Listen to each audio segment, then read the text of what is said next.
Hello and welcome to this tutorial covering the Survey Manager's user management capabilities. The Survey Manager is a fully enterprise-capable feedback management platform. And as you can see in this Word document, there are a number of considerations in setting up your enterprise account structure that need to be considered before beginning to create accounts and sub-accounts and users and privileges, etc. So we have this document that we've put together to kind of help think through some of those key questions that should be considered before setting up your account, and also to give you a visualization of how the database is stratified with multiple tiers depending on your organization's structure. So one example here is the enterprise level or the global view level, which would be also known as the admin level. That sits atop the tree of account structure. And below that, you would have the first tier of sub-accounts. These may be regions within your organization. And below each region, perhaps you have another tier of sub-accounts for different stores. And then you can tier these as much as you like. There's no limit to the number of sub-accounts you can add to your structure. As well, there's no limit to the number of users you can have within each of these sub-accounts. And then each user, of course, can have their own privileges or access rights. So why don't we go over now to the Survey Manager, and here I've logged into an account that we've created and aptly named Enterprise, just to give you an idea of how this structure may work.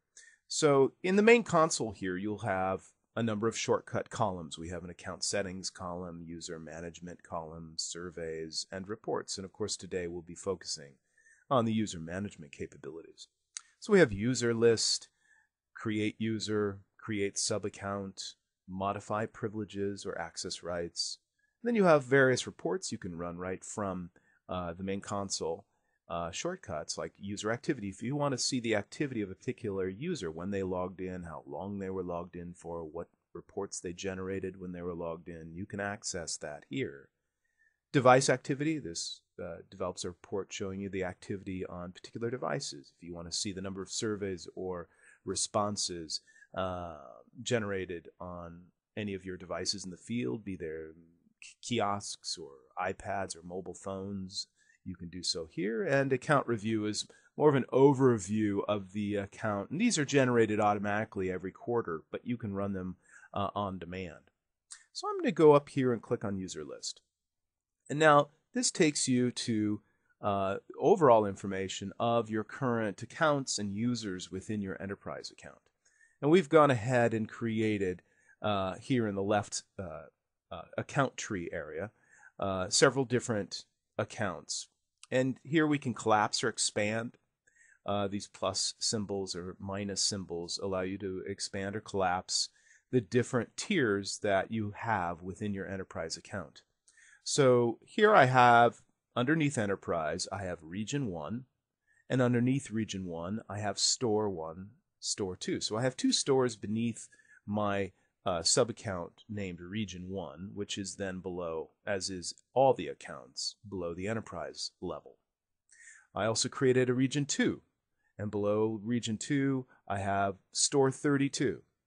I can expand that, and I then see users. So these symbols, as indicated above here, indicate accounts, users, etc. So let me expand all of these. So this indicates that we have Region 1, Store 1, and then a Store 1 user, etc., etc. So this is a fairly common structure. Again, you can name these and name the convention of the naming however you wish. You can have unlimited sub-accounts, unlimited users, etc. And you'll notice in the sidebar down below here, when you go to the user list page, as we are now, you have access to the same features and functionality that we saw, that those shortcuts from the main console. So they basically point to this same area. One other thing here that we have is rules, and this is interesting because rules are basically a macro of the different access rights or privileges that you may want to create for different types of users. That saves you from having to create them from scratch each time. And I'll show you how that works. So, and this main body of the screen is indicating whatever account I highlight here gives you those details of that particular user. You can click on the edit icon to edit those details, right? Or you can actually log right in to a sub account from this orange arrow here. So if I log in here to the store one user, I'm right into their account without having to use a username or password because I'm at the enterprise level and I have admin rights to all sub accounts. And you'll notice if I click on the user list from within the store one user and look at the account tree, I only see myself. I don't see any accounts above me, and that's the way the database is structured, so that those accounts or parent accounts can only see the child accounts or sub accounts beneath them. You cannot see above you. So that's how the structure works. And up here in the right corner, you'll see Return to Enterprise. So you can just go back from where you came. When you do go into a sub account, you can return easily to the enterprise level. So why don't we go ahead and modify some privileges here. So I'm going to click on, well, I don't have to click on the user. I can actually go to Modify Privileges. And now from the username dropdown, I can select any user I want. So I'm going to go to Store 32. And we automatically gave all the users in this demo full privileges, which is done by clicking the radio button above Full Access or No Access. So why don't we go ahead and change their privileges. I'm going to click No Access. And now you'll see all the radio buttons have changed from the Full Access column to the No Access column. So let's look at some of these. They're organized in categories. User management. So if I want to give this user the ability to create a sub-account beneath them, I could go ahead and create a new user, give them that functionality, which would then allow them to create a user beneath them. I could also go down and allow them to create different functionality within the survey module just by highlighting the various radio buttons. So we have the surveys, category, devices, category, reports. Maybe I only want them to be able to view reports and not modify. Or maybe I want them to be able to modify and not create. So this is a very important area depending on the access you want to give your users to data in the reporting module. And then premium settings involves a variety of the mixed mode survey types that the survey manager supports. And maybe perhaps you only want to give this user the ability to run iPad surveys and maybe online surveys. And let's allow them to do branching as well. And then we can just go ahead and save this. And this, as it says above, saves those permissions for this Store 32 user. And I'm going to go over now to the rules, because rules really allow you to, if you're going to have a lot of users, you can create certain rules because maybe you have 2 or 3 different profiles of a user.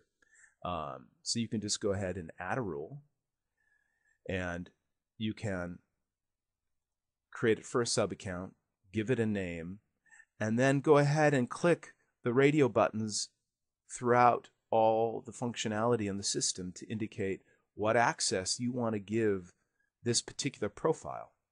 Save it, and then when you do create users in the future, all you need to do is select that rule from a drop-down, and you don't have to go through all this granular detail and select all of the various permissions. Okay, so we'll go back to the user list and review some of this functionality that we've discussed.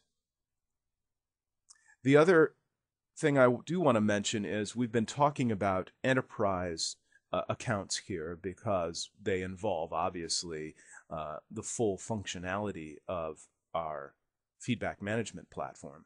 But you can also create individual accounts. And an individual account is basically a sub-account. It's one account in which you can have unlimited users, as you can in any account, but you cannot create sub-accounts beneath an individual account.